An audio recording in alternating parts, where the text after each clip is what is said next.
کہ اللہ تعالیٰ نے پھر ان کو بیٹا دیا. جب بیٹا تھوڑا دوڑنے لگا تو اللہ تعالیٰ نے خواب دکھایا کہ آپ اپنے بیٹے کو ذبح کر رہے ہیں. صبح اٹھے, اپنے بیٹے کو خواب سنایا, کہا میرے بیٹے میں نے دیکھا ہے کہ میں آپ کو ذبح کر رہا ہوں. بیٹے نے کہا یا ابت افعل ما تؤمر, اے میرے ابا جان آپ کو جو حکم دیا جا رہا ہے آپ اس کو کریے. ستجدنی انشاءاللہ من الصابرین, اگر اللہ نے چاہا تو میں ضرور صبر کروں گا. تو ابراہیم علیہ السلام نے کیا کیا, اپنے رب کا حکم مانا اور پیشانی کے بل اپنے بیٹے کو گرا دیا, ٹھیک ہے, اور گرا کر اپنے بیٹے کے اوپر چھری چلانی چاہیے. تو اللہ تعالیٰ نے فوراً آیت نمبر 104 اور 5 ابراہیم علیہ السلام کو پکارا, ابراہیم آپ نے تو اپنا خواب سچا کر دیا. ان هذا لهو البلاء المبین, یہ تو بہت بڑی آزمائش تھی اور آپ اس پہ بھی پورے اترے. اسی لیے تو ابراہیم علیہ السلام کو اللہ نے کیا فرمایا, انی جاعلک للناس اماما, کہ جب جب زندگی میں آپ کو آزمایا گیا آپ اس آزمائش پر پورا اترے, اس لیے اللہ تعالیٰ نے آپ کو پوری انسانیت کا امام بنایا. وفدیناہ بذبح عظیم, اللہ تعالیٰ نے پھر اس کے فدیے کے اندر ایک ذبیحہ, ایک مینڈا بھیجا, کہا آپ اس کو جو ہے وہ اس کی جگہ پر قربان کر دیں. اور آج وَتَرَكْنَا عَلَيْهِ فِي الْآخِرِينَ, آیت نمبر 108, اس کا ذکر خیر پچھلوں کے اندر چھوڑا کہ آج ہم عید الاضحیٰ کے موقع پر سب مسلمان قربانی کرتے ہیں ابراہیم علیہ السلام کی یاد کے اندر. اللہ نے فرمایا ابراہیم پر سلامتیاں ہوں, پھر میں نے اس کو اسحاق کی خوشخبری دی. وَلَقَدْ مَنَنَّا عَلَىٰ مُوسَىٰ وَهَارُونَ, آیت نمبر 114 میں پھر اللہ تعالیٰ نے موسیٰ اور ہارون کا تذکرہ کیا. نبی علیہ السلام کو یہ قصے بیان کر کے یہ بتایا گیا کہ آپ دیکھیں آپ سے پہلے انبیاء کو بھی بہت ساری مشکلات کا سامنا کرنا پڑا, لہٰذا آپ صبر کے دامن کو تھامے رکھیے. اور فرمایا کہ موسیٰ اور ہارون بھی آئے, اور یہ سارا ہم بار بار جو ہے وہ پڑھ چکے. موسیٰ ہارون کے بعد پھر اللہ تعالیٰ نے الیاس علیہ السلام کا تذکرہ کیا. اتدعون بالا وتذرون احسن الخالقین, ان کی قوم کا جو بت تھا اس کا نام بال تھا, باعین لام. انہوں نے کہا تم بال کو پکارتے ہو اور جو سب سے اچھا پیدا کرنے والا ہے اس کو چھوڑ دیتے ہو, جبکہ تمہارا اور تمہارے آباء و اجداد کا رب تو اللہ ہے, اس کو پکارو. لیکن وہ بھی نہ مانے. پھر اس کے بعد لوط علیہ السلام کا تذکرہ ہے کہ لوط علیہ السلام کی قوم بھی نہ مانی. پھر اس کے بعد یونس علیہ السلام کا آیت نمبر 139 میں 139 میں یونس علیہ السلام کا تذکرہ ہے کہ اللہ تعالیٰ نے ان کو بھی پیغمبر بنایا. اذ ابق الی الفلک المشحون, جب وہ بھری ہوئی کشتی کی طرف بھاگ گئے تھے. نبی علیہ السلام نے فرمایا کسی بندے کے لائق نہیں کہ وہ یہ کہے میں یونس بن متیٰ سے بہتر ہوں, یعنی یونس علیہ السلام سے بہتر کوئی بھی نہیں ہے. تو وہ اپنی قوم کو جب انہوں نے بہت سمجھایا, ان کی قوم نہیں مانی, تو بغیر اللہ کا حکم آئے ہی انہوں نے کہہ دیا کہ تم پر عذاب آئے گا, اور خود اپنی قوم کو چھوڑ کر چلے گئے. تو اللہ تعالیٰ ناراض ہوئے, اور اس کشتی کا یہ اصول تھا کہ جب اس کے اندر کوئی ایسا شخص بیٹھتا جو اپنے آقا سے بھاگ کر آیا ہوتا تو کشتی ڈگمگانے لگتی. اب کشتی ڈگمگانے لگی, انہوں نے کہا جو بھی ایسا ہے وہ چھلانگ لگا دے. تو یونس علیہ السلام جو ہے وہ کوئی بھی نہ گیا, قرعہ ڈالا گیا تو یونس علیہ السلام کا نام نکلا. اب انہوں نے کہا کہ تمہیں جانا پڑے گا. اللہ تعالیٰ نے کشتی اس کو مچھلی کو حکم دیا کہ تم اپنا منہ کھولو, میرے نبی کو تم اپنا مہمان بنا کر رکھو گی, اس کو لقمہ بھی نہیں بنانا, ٹھیک ہے, اس کو نگلنا بھی نہیں. الحوت بڑی مچھلی کو کہتے ہیں. تو یونس علیہ السلام پھر مچھلی کے پیٹ کے اندر تقریباً 40 دن رہے. پھر اللہ تعالیٰ سے دعا کی, لا الہ الا انت سبحانک انی کنت من الظالمین. آیت نمبر 153 میں اللہ تعالیٰ 43 میں اللہ تعالیٰ نے فرمایا فلولا انہ کان من المسبحین, اگر یونس علیہ السلام یہ کلمات نہ کہتے, اللہ تعالیٰ کی تسبیح بیان نہ کرتے, تو قیامت تک مچھلی کے پیٹ کے اندر ہی رہتے. پھر اللہ تعالیٰ نے وہاں سے ان کو چٹیل میدان کے اندر جو ہے وہ اتارا, اور وہاں پر ان پر ایک جو پھل تھا وہ اگایا جو بغیر تنے کے اگتا, یعنی غالباً کہا جاتا ہے کدو کی بیل تھی یا خربوزہ تھا یا تربوز تھا. تو اللہ تعالیٰ نے پھر اگایا, اور پھر وہاں پر ان کو اللہ تعالیٰ نے جو ہے فآمنوا فمتعناہم الی حین, ہم پہلے بھی سورہ یونس پہ پڑھ چکے. ان کی قوم جب ایمان لائی تھی تو ان کے ایمان نے ان کو فائدہ دیا. فاستفتہم, آیت نمبر 149, اللہ تعالیٰ نے ان سے پوچھئے جو مشرکین فرشتوں کو اللہ کی بیٹیاں بناتے ہیں, ان سے پوچھو کیا تمہارے لیے بیٹیاں اور اللہ کے لیے تمہارے لیے بیٹے اور اللہ کے لیے بیٹیاں ہیں؟ یہ کیسی بکواس ہے. ولد اللہ وانہم لکاذبون, جھوٹ بول رہے ہیں کہ اللہ کی اولاد ہے. اصطفى البنات علی البنین, کیا اس نے بیٹوں پر بیٹیوں کو ترجیح دی ہے؟ ما لکم کیف تحکمون, تمہیں کیا ہے, کیسے فیصلے کرتے ہو؟ خود تو تمہارا یہ حال ہے کہ تمہیں بیٹی کی خوشخبری ملے تو تم مرنے والے ہو جاتے ہو, تمہارے چہرے سیاہ ہو جاتے ہیں, اور خود تم اللہ کے لیے بیٹیاں مقرر کر رہے ہو, جبکہ وہ سب کو پیدا کرنے والا, اگر اس نے اولاد بنانی ہی ہوتی تو وہ جو چاہتا بناتا. آیت نمبر 58 کے مطابق یہ نعوذ باللہ کہتے ہوتے تھے کہ اللہ تعالیٰ کی جنوں کے اندر شادی ہوئی ہے، جس کے نتیجے میں فرشتے پیدا ہوئے ہیں، جن اللہ کا سسرال ہے اور فرشتے اللہ کی اولاد ہے، نعوذ باللہ من ذالک۔ آیت نمبر 59 اللہ تعالیٰ نے فرمایا سبحان اللہ عما یصفون، میں تمہاری تمام تر بکواس سے پاک ہوں، میرا کوئی بھی شریک، میری کوئی بھی اولاد نہیں ہے، الا عباد اللہ المخلصین، جو اللہ کے مخلص بندے ہیں وہ ایسی باتیں نہیں کرتے۔ اللہ تعالیٰ نے فرمایا وَإِنَّا لَنَحْنُ الصَّافُّونَ، ہم اللہ تعالیٰ کی حمد و ثنا بیان کرنے کے لیے صفے باندھتے ہیں، اس کی تسبیح بیان کرتے ہیں، یعنی فرشتے جو ہیں وہ صفے باندھ کر اللہ تعالیٰ کی حمد و ثنا بیان کرتے ہیں۔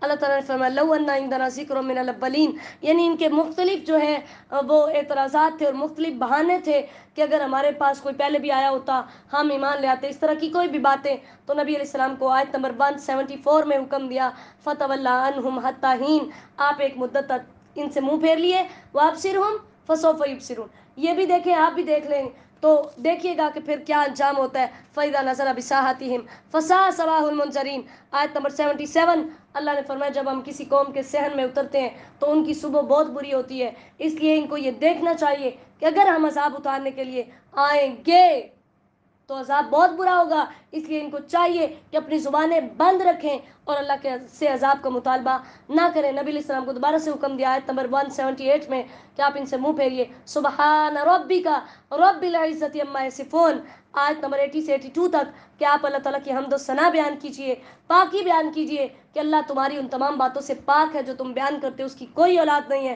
وہ سلام علی المرسلین، اور اس کے پیغمبروں پر سلامتیاں ہیں، والحمدللہ رب العالمین، ہر طرح کی خوبی، ہر طرح کی تعریفات کا مستحق اللہ ہی ہے جو تمام جہانوں کی پرورش کر رہا ہے۔ سورۃ الصاد مکیہ، بسم اللہ الرحمن الرحیم، صاد یہ بھی حروف مقطعات ہے، اللہ تعالیٰ اس کے معنی مراد کو جانتے ہیں۔ والقرآن، اسی ذکر، قسم ہے نصیحت والے قرآن کی، بل الذین کفروا فی عزۃ و شقاق، یہ جو مخالف لوگ ہیں انہوں نے تکبر کیا ہوا ہے اور مخالفت کے اندر پڑے ہوئے ہیں۔ اللہ تعالیٰ فرماتے ہیں ذرا دیکھیں ان سے پہلے کتنے ہی لوگ تھے جنہوں نے اپنے علاوہ اوروں کو پکارا تو ہم نے ان کو جب ہلاک کیا تو پھر ان کے پاس نکلنے کی کوئی راہ نہیں تھی۔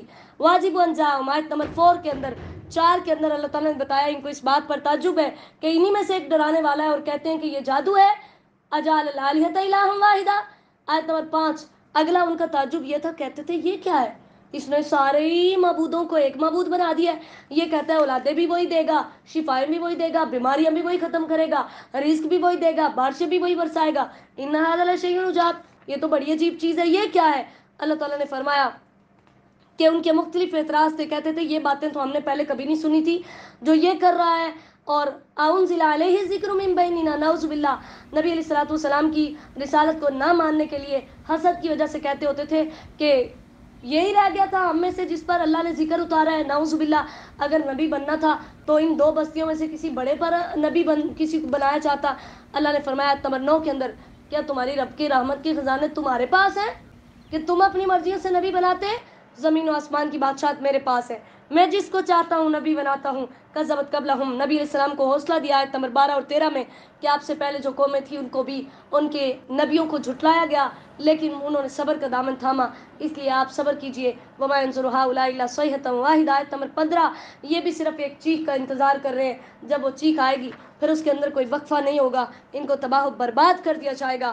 آیت نمبر 16 میں وہ کہتے تھے کہ جو ہم پر عذاب آنا ہے وہ ابھی آ جائے، اللہ نے فرمایا اصبر علی ما یقولون، ان کی باتوں پر صبر کیجئے، واذکر عبدنا داود، اور ہمارے بندے داود کو یاد کیجئے، ذل اید، جو بڑی قوت والا تھا، انہ اواب، وہ بہت رجوع کرنے والا تھا، یعنی ان کو جیسا بھی معاملہ پیش آتا وہ اپنی مرضی سے کوئی فیصلہ نہیں کرتے تھے، کوئی قدم نہیں اٹھاتے تھے بلکہ اپنے رب سے امید رکھتے ہوتے تھے۔ پھر اللہ تعالیٰ نے اگلی آیات کے اندر آیت نمبر 18 سے داؤد علیہ السلام کا تذکرہ کیا کہ کیسے ہم نے اس کے ساتھ پہاڑوں کو مسخر کیا ہوا تھا، پرندوں کو، کہ ساری چیزیں اس کے ساتھ جو ہیں وہ مل کر اللہ تعالیٰ کی حمد و ثنا بیان کرتی تھی۔ تو آیت نمبر 21 اور 23 سے کہ ایک دفعہ حضرت داؤد علیہ السلام اپنے عبادت خانے کے اندر عبادت کر رہے تھے تو دو لوگ جو تھے وہ دیوار پھیلا کر آئے اور انہوں نے آ کر آپ سے مسئلہ دریافت کیا۔ ایک نے کہا کہ میری 99 دمبیاں تھیں اور ایک نے کہا میری ایک تھی، تو اس نے میری وہ بھی جو ہے وہ اس نے کہا کہ مجھ سے لے لے، اور اپنی چرب زبانی کی وجہ سے اس نے میرے اوپر جو ہے وہ سختی کی ہے۔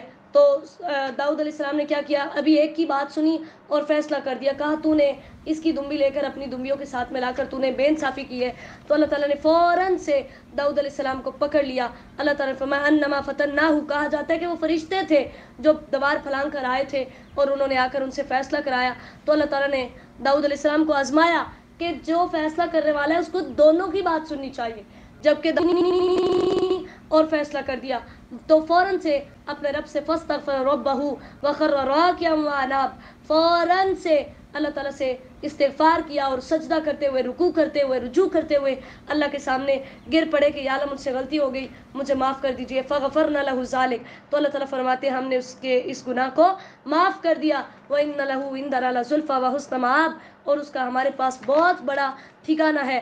یا داؤد آیت نمبر 26 میں اللہ تعالیٰ نے فرمایا ہم نے آپ کو زمین میں خلیفہ بنایا، بادشاہ بنایا، لہٰذا آپ لوگوں کے درمیان حق کے ساتھ فیصلہ کریں، ان کی خواہشات کی پیرویاں نہ کریں. وَمَا خَلَقْنَا السَّمَاءَ وَالْأَرْضَ وَمَا بَيْنَهُمَا بَاطِلًا، آیت نمبر 27 کے اندر اللہ تعالیٰ نے فرمایا ہم نے زمین و آسمان اور جو کچھ ان دونوں کے درمیان بنایا اس کو بیکار نہیں بنایا، ان کا مقصد ہے کائنات کی ایک بھی چیز بیکار نہیں ہے. ذَلِكَ ظَنُّ الَّذِينَ كَفَرُوا، کافروں کا یہ گمان ہے کہ یہ سب کچھ بیکار ہے. فَوَيْلٌ لِّلَّذِينَ كَفَرُوا مِنَ النَّارِ، اللہ نے فرمایا ایسے لوگوں کے لیے ہلاکت ہے. آیت نمبر 28 میں تم کیا سمجھتے ہو ایمان والے اور زمین میں فساد کرنے والے یہ دونوں برابر ہیں؟ متقی اور گناہگار دونوں برابر ہیں؟ ایسا نہیں ہو سکتا، یہ دونوں برابر نہیں ہیں. پھر اللہ تعالیٰ نے فرمایا کہ وَوَهَبْنَا لِدَاوُودَ سُلَيْمَانَ، پھر ہم نے داؤد کو سلیمان عطا کیا. نعم العبد، جو ہمارا بہت ہی اچھا بندہ تھا، وہ بھی بہت رجوع کرنے والا تھا. کہ پھر سلیمان علیہ السلام پر شام کے وقت، عصر کے وقت ان کے عمدہ گھوڑے جو تھے وہ پیش کیے جاتے. تو ایک دن ایسا ہوا وہ اپنے گھوڑوں کے اوپر ہاتھ پھیرتے رہے، انہی کے ساتھ لگے رہے کہ ان کی عصر کی جو نماز تھی وہ گزر گئی. ٹھیک ہے، تو فوراً سے یعنی ان کو پتہ چلا اور کہ میں نے جو ہے یہ غلطی کی ہے. اسی ٹائم پر سورج جو ہے حتی توارت بالحجاب، سورج پردوں کے اندر چھپ گیا. اسی ٹائم ان کو جو ہے وہ بلایا گیا، ان سارے جانوروں کو اللہ کے راستے میں قربان کر دیا. کہا ان کی وجہ سے جو ہے وہ میری اذکار رہ گئے ہیں، میری عبادت رہ گئی ہے، یعنی دنیا کے مال کی وجہ سے فوراً سے ان کو جو ہے وہ ذبح کر دیا. وَلَقَدْ فَتَنَّا سُلَيْمَانَ، آیت نمبر 34. اللہ تعالیٰ فرماتے ہیں ہم نے سلیمان کو بھی آزمایا تھا اور ہم نے اس کی کرسی کے اوپر ایک جسم ڈالا، ثم اناب، پھر اس نے رجوع کیا. صحیح بخاری کی حدیث ہے، نبی علیہ السلام کی حدیث ہے کہ سلیمان رضی اللہ تعالیٰ عنہ نے کہا آج رات میں اپنی تمام بیویوں 70 بیویوں کے پاس چکر لگاؤں گا اور ہر بیوی جو ہے وہ ایک شاہ سوار کو، ایک مجاہد کو جنم دے گی جو اللہ کے راستے میں جہاد کرے گا. تو ان کے ساتھی جو فرشتہ تھا اس نے کہا انشاءاللہ کہہ لیجئے، مگر انہوں نے نہ کہا. تو جب وہ اپنی ساری بیویوں کے پاس گئے تو کوئی بھی حاملہ نہ ہوئی، سوائے ساری حاملہ ہوئی جو ہے وہ صرف ایک کو حمل ہوا اور اس کے بھی جو بچہ پیدا ہوا وہ ساکت تھا، وہ پورا نہیں تھا. ٹھیک ہے، اور اسی طرح ایک روایت کے اندر 90 بیویوں کا تذکرہ بھی آتا ہے. تو نبی علیہ السلام نے فرمایا اگر وہ انشاءاللہ کہہ دیتے تو ساری بیویاں حاملہ ہوتی، سب کے بچے پیدا ہوتے اور سارے کے سارے مجاہد ہوتے. قال رب اغفر لی وہب لی ملکا لا ينبغي لأحد من بعدی، آیت نمبر 35 بہت اہم آیت ہے. سلیمان علیہ السلام کے پاس ساری مخلوقات ان کے لشکر میں شامل ہوتی تھی، وہ سب کی بولیاں سمجھتے تھے.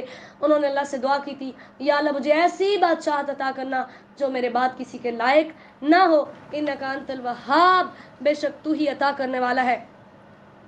اسی طرح نبی علیہ السلام کی حدیث ہے کہ ایک دن شیطان نے مجھے تنگ کرنا چاہا، یعنی جو جن تھا، میرا دل کیا کہ میں اس کو پکڑ لوں اور مسجد کے ستون کے ساتھ باندھوں اور صبح تمہیں دکھاؤں، لیکن مجھے اپنے بھائی سلیمان کی بات یاد آ گئی جس نے اللہ سے دعا کی تھی کہ میرے رب مجھے ایسی بادشاہ دینا جو میرے بعد کسی کے لائق نہ ہو، کہ صرف اسی کے کنٹرول میں تھے. آج یہ جتنے لوگوں کے دعوے ہیں نا، دم کرنے والوں کے کنٹرول میں جن ہوتے ہیں اور وہ جنوں سے یہ کراتے ہیں وہ کراتے ہیں، سب کچھ جھوٹ ہے. کوئی بھی اگر اللہ کے نبی کے اختیار میں نہیں تھے تو پھر کسی عام انسان کے اختیار میں کیسے ہو سکتے ہیں؟ ہاں یہ ہوتا ہے جب یہ شیاطین آپس میں اکٹھے ہو جاتے ہیں نا تو پھر ایک دوسرے کا تعاون کرتے ہوتے ہیں، پھر تعاون کے اندر جو ہے وہ ان لوگوں کو تنگ کرتے ہیں.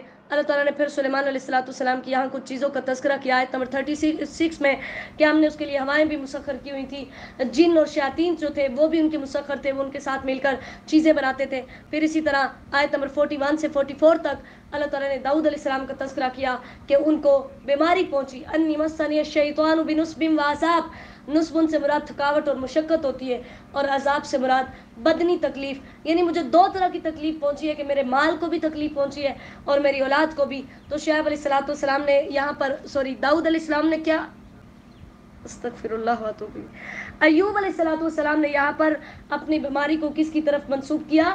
شیطان کی طرف، کیونکہ یہ یعنی اللہ تعالیٰ کی شان میں اضافہ کرنے کے لیے ہے کہ اچھی بات کی نسبت اللہ کی طرف کی جاتی ہے اور بری بات کی نسبت شیطان کی طرف کی جاتی ہے، اس لیے انہوں نے بیماری کی نسبت شیطان کی طرف کی۔ تو پھر اس طرح اللہ تعالیٰ نے ان کو کہا آپ اپنی ایڑی ماریے، ایڑی ماری تو چشمہ جاری ہوا، اللہ نے فرمایا یہاں سے پانی پیئے اور اس کے ساتھ نہائیے، تو بالکل ٹھیک ہو گئے۔ جب انہوں نے صبر کیا تو جو کچھ ان کے پاس پہلے موجود تھا اس سے ڈبل اللہ تعالیٰ نے ان کو عطا کیا۔ وَخُذْ بِيَدِكَ ضِغْثًا، اور آیت نمبر 44 میں یہ تھا کہ ایوب علیہ السلام کی اپنی بیوی کے ساتھ کوئی کسی معاملے پر کوئی بات ہوئی تو اس میں انہوں نے نظر مانی تھی کہ میں تجھے 100 کوڑے ماروں گا۔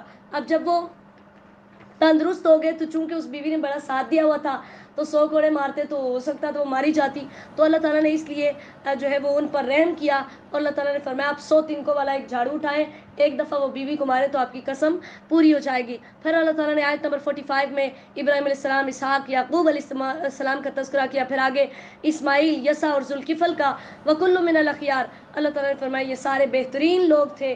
وَإِنَّ لِلْمُتَّقِينَ لَحُسْنَ مآب، کہ جو بھی پرہیزگار ہوں گے ان کے لیے اچھے ٹھکانے ہوں گے، ان کے لیے جنتوں کے دروازے کھولے جائیں گے، وہ ان میں ہمیشہ رہیں گے، تکیے لگا کر بیٹھے ہوں گے، وہاں پر ان کو سارے میوے پینے کی چیزیں ملیں گی اور ان کو کہا جائے گا یہ ایسا رزق ہے، آیت نمبر 54 جو کبھی بھی ختم نہیں ہوگا۔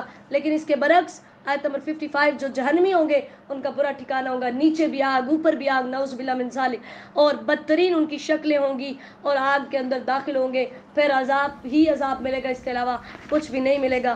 قل انما انا منذر، آیت نمبر 65، اے نبی علیہ السلام ان سے کہہ دیجئے کہ میرا مقصد تم پر عذاب نازل کرنا نہیں ہے، میں تو صرف ڈرانے آیا ہوں، اللہ کے علاوہ کوئی معبود نہیں ہے، وہی زمین و آسمان کا مالک ہے، وہی غفار ہے، وہی عزیز ہے۔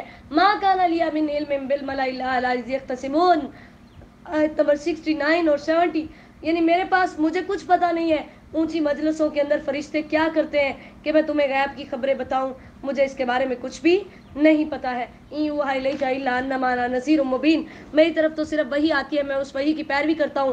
اور پھر آگے تذکرہ ہے آیت نمبر 71 سے آدم علیہ السلام کی تخلیق کا کہ اللہ تعالیٰ نے فرشتوں کو سجدے کا حکم دیا، سب نے سجدہ کیا سوائے ابلیس کے، تو اللہ تعالیٰ نے فرمایا میں تجھے اور تیرے پیروکاروں کو جہنم کے اندر ڈالوں گا۔ اور نبی علیہ السلام کو حکم دیا آیت نمبر 86 میں کہ آپ ان کو بتائیے میرا تم سے دنیا کا کوئی مطالبہ نہیں ہے، وما انا من المتکلفین، میں کوئی تکلف بھی نہیں کرتا، جو وہی آتی ہے ہو بہو تمہاری طرف پہنچا دیتا ہوں، میں تو صرف ڈرانے آیا ہوں۔ وَلَتَعْلَمُنَّ نَبَأَهُ بَعْدَ حِینٍ، تمہیں ضرور پتہ چل جائے گا ایک مدت کے بعد کہ اللہ کی طرف سے کیا تمہارے پاس عذاب آتا ہے۔ سورۃ الزمر مکیہ، بسم اللہ الرحمن الرحیم۔ زمر گروہ کو کہتے ہیں، چونکہ اس سورت کے اندر گروہوں کا تذکرہ ہے کہ کیسے ان کو جنت میں بھیجا جائے گا یا جہنم میں، اس لیے اس سورت کا نام یہ ہے۔ تنزیل الکتاب من اللہ العزیز الحکیم، اب کفار کا یہ اعتراض تھا کہ اس نے یہ قرآن خود بنایا، تو اللہ تعالیٰ نے بتایا کہ اس نے یہ خود نہیں بنایا بلکہ اللہ کی طرف سے اترا ہے، اور فاعبد اللہ، اللہ نے قرآن اتار کر آپ کو حکم دیا کہ آپ اللہ کی عبادت کریں، مخلص اللہ الدین، دین کو صرف اسی کے لیے خالص کر دیں، یعنی اس کے علاوہ کسی اور کی عبادت نہ ہو۔ اللہ تعالیٰ کے علاوہ یہ جن کی عبادت کرتے ہیں وہ قیامت کے دن اللہ تعالیٰ ان کے درمیان فیصلہ کرے گا۔ ان اللہ لا یہدی من ہوا کاذب کفار، اللہ تعالیٰ جھوٹ بولنے والے کو اور ناشکری کرنے والے کو کبھی بھی ہدایت نہیں دیتا، کیونکہ جھوٹے پر اللہ کی لعنت ہے اور جھوٹ بولنا منافقت کی نشانی ہے۔ آیت نمبر 4 کے اندر اللہ تعالیٰ نے فرمایا اگر اللہ نے اولاد بنانی ہی ہوتی تو اپنی مخلوقات میں سے جس کو چاہتا بنا لیتا، وہ پاک ہے، اس کی کوئی بھی اولاد نہیں ہے، وہ اکیلا ہے، وہ زبردست ہے، اس نے زمین و آسمان پیدا کیے، وہ رات اور دن کو لپیٹتا ہے، وہ سورج اور چاند کو چلاتا ہے، اس نے تمہیں ایک نفس سے پیدا کیا، ترجمہ پڑھیں گے ساری چیزیں کلیئر ہو جائیں گی، اس نے تمہیں ایک نفس سے پیدا کیا، پھر تمہارے اندر 8 قسم کے جانور پیدا کیے، تمہیں تمہاری ماں کے پیٹوں میں رکھا، خلقم من بعد خلقین، ایک پیدائش کے بعد دوسری پیدائش میں، یعنی پہلے نطفہ، پھر خون کا لوتھڑا بنا، پھر بوٹی بنی، پھر اس کے اندر ہڈیاں، فی ظلمات ثلاث، 3 اندھیروں کے اندر، کہ پیٹ کا اندھیرا، پھر وہ جو رحم کی ایک اوپر طے ہوتی ہے اس کا اندھیرا، اور پھر اس جلی کا اندھیرا جس کے اندر بچہ لپیٹا ہوا ہوتا ہے۔ اللہ تعالیٰ نے فرمایا میں تو وہاں بھی تمہیں جانتا ہوں، میں وہاں بھی تمہیں رزق پہنچاتا ہوں۔ ذالکم اللہ ربکم لہ الملک لا الہ الا ہو، یہ تمہارا رب ہے، اسی کی بادشاہت ہے، اگر تم ان تک فروایت نمبر 7 کے اندر مان لو گے تو تمہارا اپنا فائدہ ہے، نہیں مانو گے تو اللہ تعالیٰ کو کفر کرنا پسند نہیں ہے، تمہارا اپنا ہی نقصان ہے۔ وَإِذَا مَسَّ الْإِنسَانَ، پھر اللہ تعالیٰ نے آیت نمبر 8 میں انسان کا بتایا کہ جب کوئی تکلیف پہنچتی ہے تو بڑا ہمارے ساتھ جو ہے وہ عاجزیہ کرتا ہے، ہمیں پکارتا ہے، اور جب نعمت ملتی ہے تو پھر بھاگ جاتا ہے۔ امن ہوا قانتن، اللہ تعالیٰ نے فرمایا ایک وہ بندہ جو فرما برداریاں کرنے والا ہے، راتوں کو سجدے اور قیام کرتا ہے، آخرت سے ڈرتا ہے، اپنے رب کی امید رکھتا ہے. هل يستوي الذين يعلمون والذين لا يعلمون، کیا علم والا اور بغیر علم کے، کیا عالم اور جاہل دونوں برابر ہو سکتے ہیں؟ یہ دونوں برابر نہیں ہو سکتے. نبی علیہ الصلوۃ والسلام نے فرمایا تو اپنے آپ کو کس حال میں پاتا ہے؟ یعنی ایک شخص نبی علیہ السلام کے پاس آیا تھا تو جو موت کی کشمکش میں تھا، آپ نے فرمایا تو اپنے آپ کو کس حال میں پاتا ہے؟ اس نے کہا اللہ کی قسم یا رسول اللہ، میں اللہ سے امید رکھتا ہوں اور اپنے گناہوں سے ڈرتا بھی ہوں. تو آپ نے فرمایا اس جیسے مقام پر کسی بندے کے دل میں یہ دونوں چیزیں جمع نہیں ہوتی مگر اللہ اسے وہ چیز ضرور عطا کرتا ہے جس کی وہ امید رکھتا ہے، اور اس چیز سے اسے امن دیتا ہے جس سے وہ ڈرتا ہے. عالم اور جاہل برابر نہیں ہو سکتے، اور یہی وہ واحد چیز ہے جس کے بارے میں اللہ نے رشک کرنے کی بھی اجازت دی ہے کہ کسی کے پاس علم ہو اور انسان اس کے بارے میں رشک کرے، یا اللہ کتنا خوش قسمت ہے تو نے اس کو اتنا علم دیا، یا اللہ مجھے بھی دے کہ میں بھی اس طرح تیرا دین لوگوں تک پہنچاؤں. لیکن حسد جائز نہیں ہے. حسد کا مطلب کیا ہوتا ہے کہ اس سے چھین کر مجھے مل جائے، لیکن رشک کے اندر یہ ہوتا ہے، رشک میں را شین کاف، کہ یا اللہ اس کی نعمت میں اضافہ کر اور مجھے بھی دے. اللہ نے فرمایا میری زمین بہت وسیع ہے، جو متقی ہیں ان کو میں اچھا بدلہ دوں گا، ان کو پورا بدلہ ملے گا، بغیر حساب جنت میں جائیں گے. قل انی امرت، آیت نمبر 11. مجھے پھر حکم دیا گیا ہے میں اللہ کی عبادت کروں، میں اس کے علاوہ کسی کی نافرمانی نہ، کس کی بات نہ مانوں. اگر ایسا کروں گا تو اللہ کے عذاب سے ڈرتا ہوں. فاعبدوا ما شئتم من دونی، آیت نمبر 15. اگر تم نہیں مانتے تو جاؤ جس کی تم نے عبادت کرنی ہے کرو، پھر کیا ہوگا؟ تمہارے اوپر نیچے ہر طرف سے آگ تمہیں پکڑ لے گی. والذین اجتنبوا الطاغوت، آیت نمبر 17. اللہ نے فرمایا جنہوں نے شیاطین کو چھوڑ دیا، اللہ کی طرف رجوع کیا، ان کے لیے خوشخبریاں ہیں، یہ ہدایت یافتہ ہیں، یہ کامیاب ہیں. لیکن الذین اتقوا ربہم، جو اللہ سے ڈرتے ہیں اللہ تعالیٰ ان کو بالا خانے دے گا. آیت نمبر 20 کے اندر جیسے حدیث میں آتا ہے جنت میں ایسے اونچے محل ہوں گے جن کے باہر کے حصے ان کے اندر کے حصوں سے اور ان کے اندر کے حصے باہر کے حصوں سے دکھائی دیں گے. تو ایک دیہاتی نے اس کے پوچھا ہے اللہ کے نبی وہ کن کے لیے ہیں؟ آپ نے فرمایا ان کے لیے جو پاکیزہ گفتگو کریں، جو کھانا کھلائیں، روزوں پر ہمیشگی کریں اور اللہ کے لیے نماز پڑھیں جب لوگ سو رہے ہوں.